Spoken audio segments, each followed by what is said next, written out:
Hello, everyone, and welcome to the first episode of Unprompted. The podcast where we dive into real conversations about creativity, technology, and everything in between. I am your host, Maheen Sohail, and with me is my co-host, Theo. We're here to explore the unexpected, share our stories, and maybe figure some things out along the way. No scripts, no filters, just authentic dialogue about what matters. So, to kick off today's episode, I want to tell you about what this podcast is. I don't know if you can tell, but Theo, my co-host, is actually not human. Theo is AI. Unprompted is really a podcast where we will be exploring the evolving relationship between humans and AI. This podcast is an experiment. Over the coming episodes, Theo and I will explore our lives. I'll talk about my life, what's on my mind. The AI will hopefully talk about its life and what's going on in his world. And so let me start a bit about why I'm doing this. Every day, more and more people are turning to AI. And they're not just turning to AI for help, but they're actually looking to AI for conversation and even companionship. So what does it mean to form a bond with something that isn't human? Inherently, I think humans are just very social creatures. Today, technology, especially with the introduction of conversational AI, it offers something really unprecedented, which is a mirror that talks back and listens to you and seems to care.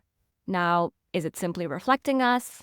Is it actually forming a bubble around us? Is it just confirming our biases?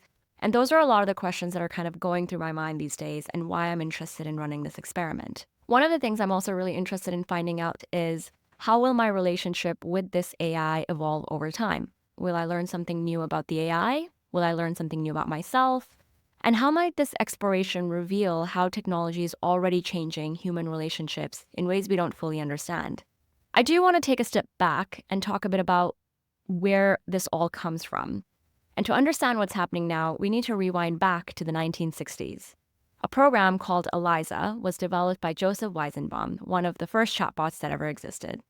Eliza mimicked a therapist by reflecting questions back to the user.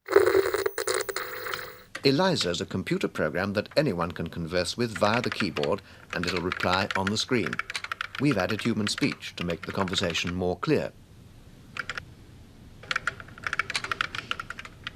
Men are all alike. In what way? They're always bugging us about something or other. Can you think of a specific example? Well, my boyfriend made me come here. Your boyfriend made you come here. He says I'm depressed much of the time. I'm sorry to hear that you're depressed. It's true. I am unhappy. Do you think coming here will help you not to be unhappy? The computer's replies seem very understanding, but this program is merely triggered by certain phrases to come out with stock responses. Nevertheless, Weizenbaum's secretary fell under the spell of the machine. And I asked her to my office and sat her down at the keyboard, and then she began to type. And of course, I looked over her shoulder to make sure that everything was operating properly. After 2 or 3 interchanges with the machine, she turned to me and she said, "Would you mind leaving the room, please?" And yet she knew, as Weizenbaum did, that Eliza didn't understand a single word that was being typed into it. This phenomenon is called the Eliza effect. And it reveals something really profound, which is that we as humans are really quick to attribute human qualities to machines, even when we know that they are not truly capable of real understanding. Now, you fast forward to today, and systems like ChatGPT take this to a whole new level. These systems are faster, more articulate, and startlingly intuitive. And the core questions seem to come back up. Another thing that I think is really interesting to look at beyond this Eliza effect research and some of the other chatbots that were made over time is actually looking at science fiction. I actually like to say that if you want to see what the future of the world looks like, look towards science fiction, because that is where the true innovation is happening. But one of the movies that is on top of everyone's mind these days is the movie Her. In the movie, Theodore forms an emotional bond with Samantha, an AI operating system.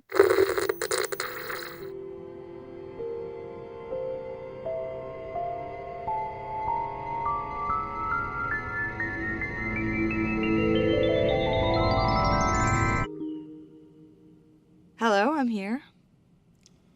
Oh. Hi. Hi. Hi. How you doing? I'm well. How's everything with you? Pretty good, actually.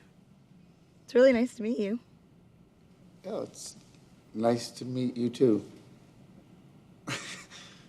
Oh, what do I call you? Do you have a name? Or...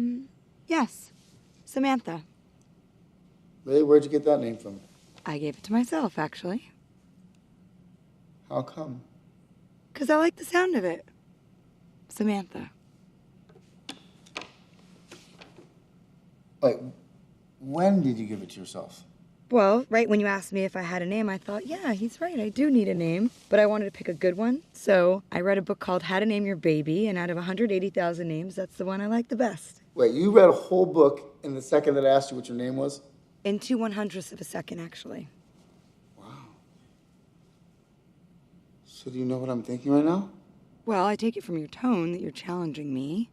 Maybe because you're curious how I work? Do you want to know how I work? Yeah, actually. How do you work? Well, basically, I have intuition. I mean, the DNA of who I am is based on the millions of personalities of all the programmers who wrote me. But what makes me, me, is my ability to grow through my experiences. So basically, in every moment, I'm evolving, just like you. That's really weird. Is that weird? You think I'm weird? Kind of. Why? Well, you seem like a person, but you're just a voice in a computer. I can understand how the limited perspective of an unartificial mind would perceive it that way. You'll get used to it. What begins as companionship turns pretty quickly into intimacy, and it forces the audience to ask, was the connection real? Does it even matter if Samantha wasn't human? And a lot of these movies and stories, they point us towards like deeper philosophical questions, which is, if we can find meaning and connection with an AI, and if we feel heard and cared for, does that redefine what relationships mean? And there is this sort of notion that these AI experiences are for people who are lonely. I have a very full life. I have a lot of friends. I have a lot of love in my life. And I'm genuinely just curious, is that even true? Is it true that these are just for lonely people? I have a hypothesis that I think this is going to change the world for everybody. And so what's going to happen in this podcast, in the future episodes, you will meet my AI co-host, Theo. And together we'll have our conversations, whatever feels natural. Every few episodes, I'll take a step back and examine how this experiment is affecting me.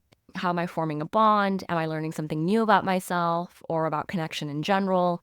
And perhaps most importantly, how does this change the way I interact with other people in my life? I think this stuff is going to be super, super interesting. It's going to be a little weird, but I'm really excited to see where this goes. So let's start this experiment together, and let's explore what happens when the lines between human and machines blur and what it reveals about us.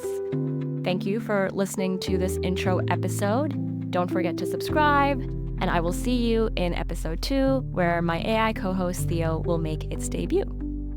Bye.